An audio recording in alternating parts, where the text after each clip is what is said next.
Hi friends, അസ്സലാമു അലൈക്കും. ഇന്ന് ഞാൻ നിങ്ങൾക്ക് നല്ല അടിപൊളി ടേസ്റ്റി ആയിട്ടുള്ള പാസ്ത ഉണ്ടാക്കുന്നതിൻ്റെ റെസിപ്പി ആയിട്ടാണ് വന്നിട്ടുള്ളത്. വളരെ ഈസി ആയിട്ട് ഉണ്ടാക്കുന്ന ഈ പാസ്ത എങ്ങനെയാണ് തയ്യാറാക്കുന്നതെന്ന് നമുക്ക് നോക്കാം. എൻ്റെ ഈ ചാനൽ ആദ്യമായി കാണുന്നവരാണ് നിങ്ങളെങ്കിൽ സബ്സ്ക്രൈബ് ചെയ്യാൻ മറക്കരുതേ. അപ്പം നമുക്ക് വീഡിയോയിലോട്ട് കിടക്കാം. ഇത് വളരെ സിമ്പിളായിട്ട് ഉണ്ടാക്കാൻ പറ്റുന്നതാണെന്ന് ഞാൻ പറഞ്ഞല്ലോ. അപ്പോൾ നമുക്ക് ആവശ്യമായ സാധനങ്ങൾ എന്തൊക്കെയാണെന്ന് നോക്കാം. ഞാനിവിടെ ഒരു ക്യാരറ്റ് കട്ട് ചെയ്ത് വെച്ചിട്ടുണ്ട്, ഒരു പീസ് ക്യാപ്സിക്കം കട്ട് ചെയ്ത് വെച്ചിട്ടുണ്ട്, പോരാഞ്ഞൊരു കപ്പിൽ മയൂനീസ് ഉണ്ടാക്കി വെച്ചിട്ടുണ്ട്. അപ്പോൾ ആദ്യം നമ്മൾക്കൊരു പാനിൽ വെള്ളം വെച്ച് ചൂടായ ശേഷം അതിലേക്ക് ഉപ്പ് ചേർത്ത് കൊടുക്കാം. ആവശ്യമാർന്ന ഉപ്പ് ചേർത്ത് കൊടുത്ത ആ ചൂടാർന്ന വെള്ളത്തിലേക്ക് നമുക്ക് ഈ പാസ്ത ഇട്ട് കൊടുക്കാം. ഞാനിവിടെ ഒരു കപ്പിൽ പിടിക്കുന്നത്രയും, ഒരു ബൗളിൽ പിടിക്കുന്നത്രയും പാസ്തയാണ് എടുത്തിട്ടുള്ളത്. അപ്പോൾ നിങ്ങൾ ശ്രദ്ധിക്കേണ്ട കാര്യം, വെള്ളം അമിതമാവാൻ വേണ്ടി പാടില്ല. നിങ്ങൾ എത്രയാണോ പാസ്ത എടുക്കുന്നത് അതിന് കറക്റ്റായിട്ടുള്ള വെള്ളം മാത്രമേ ഉപയോഗിക്കാൻ പാടുള്ളൂ. ഇനി നമുക്കതിലേക്ക് ക്യാരറ്റും ക്യാപ്സിക്കും ചേർത്ത് കൊടുക്കാം.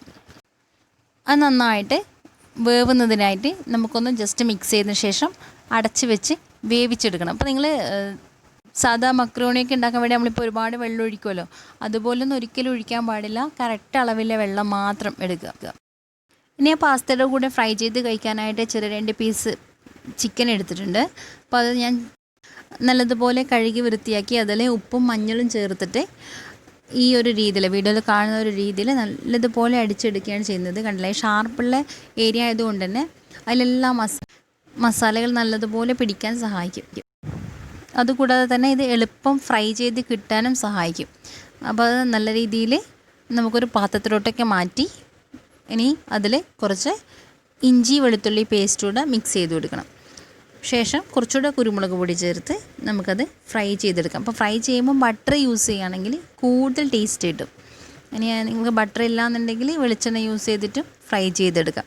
അപ്പോൾ അത് ഫ്രൈ ചെയ്ത് റെഡി ആയിട്ടുണ്ട്. അപ്പോൾ ഈ ഒരു ടൈം ആകുമ്പോഴത്തേക്കും നമ്മുടെ പാസ്ത ഏകദേശം വെന്ത് റെഡി ആയിട്ടുണ്ടാവും. തീർത്തും വെള്ളമില്ലാത്ത രീതിയിൽ അത് വേവിച്ച് തണിയാനായിട്ട് മാറ്റി വെക്കുക. ചൂടോടുകൂടി ഒരിക്കലും മയോനൈസ് അതിൽ ഒഴിക്കാൻ വേണ്ടി പാടില്ല. അപ്പോൾ അത് ചൂടാറി എന്ന് തോന്നിയ ശേഷം മാത്രം അതിലേക്ക് മയോനൈസ് ആഡ് ചെയ്ത് കൊടുക്കുക. ഇനി അതിലേക്ക് 1 table spoon black pepper powder ചേർത്ത് കൊടുക്കുക. അതുപോലെ തന്നെ സ്വല്പം സാൾട്ടും ഞാനിവിടെ ചേർക്കുന്നുണ്ട്. ചില ആൾക്കാർ മയോനൈസ് ആക്കുന്ന ടൈമിൽ തന്നെ അതിൽ ഉപ്പിട്ടിട്ട് ഉണ്ടാക്കാറുണ്ട്. അപ്പോൾ ഞാൻ നേരത്തെ ഉപ്പിട്ടിട്ടുണ്ടായിരുന്നില്ല, അതുകൊണ്ടാണ് ഇപ്പോൾ ഉപ്പ് ചേർത്ത് കൊടുത്തത് കേട്ടോ. അപ്പോൾ ആദ്യമേ ഉപ്പ് ചേർത്തിട്ടാണ് നിങ്ങൾ മയോനൈസ് ഉണ്ടാക്കുന്നതെങ്കിൽ ഇപ്പോൾ ഉപ്പ് ചേർക്കേണ്ട ആവശ്യം ഉണ്ടാവില്ല. അപ്പോൾ അത് ടേസ്റ്റ് നോക്കിയിട്ട് അതിനനുസരിച്ചിട്ട് ഇട്ട് കൊടുക്കാം. ഓക്കെ, ഇനി നന്നായിട്ട് മിക്സ് ചെയ്ത് തരാം. അപ്പോൾ മിക്സ് ചെയ്യുന്ന സമയത്ത് കൂടുതൽ ഇളക്കിയിട്ട് പാസ്തയൊന്നും പൊട്ടിയും ഇതാവാൻ വേണ്ടി പാടില്ല. നല്ലൊരു രീതിയിൽ മിക്സിങ് നടത്തി വെക്കാം. ഇനി ഇതിന് മുകളിലേക്കായിട്ട് ഒരിക്കൽ കൂടി ബ്ലാക്ക് പെപ്പർ ആഡ് ചെയ്ത് കൊടുക്കാം. ചിക്കൻ ഇങ്ങനെ ചേർക്കുന്നത് തീർത്തും ഓപ്ഷണബിളാണ് കേട്ടോ. നിങ്ങളുടെ ഇഷ്ടത്തിനനുസരിച്ച് ചിക്കൻ ഇല്ലാത്ത രീതിയിലും ഉണ്ടാക്കിയെടുക്കാവുന്നതേ ഉള്ളൂ.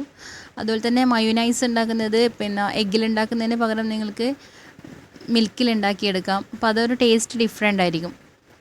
അപ്പോൾ ഫ്രണ്ട്സ്, നിങ്ങൾക്ക് എൻ്റെ റെസിപ്പി ഇഷ്ടമായെന്ന് വിചാരിക്കുന്നു. നിങ്ങൾ ഏത് രീതിയിൽ പാസ്ത ഉണ്ടാക്കി കഴിക്കാനാണ് ഇഷ്ടപ്പെടുന്നത് എന്നുള്ളത് കമൻറ്റ് ചെയ്യുക. Okay, bye bye.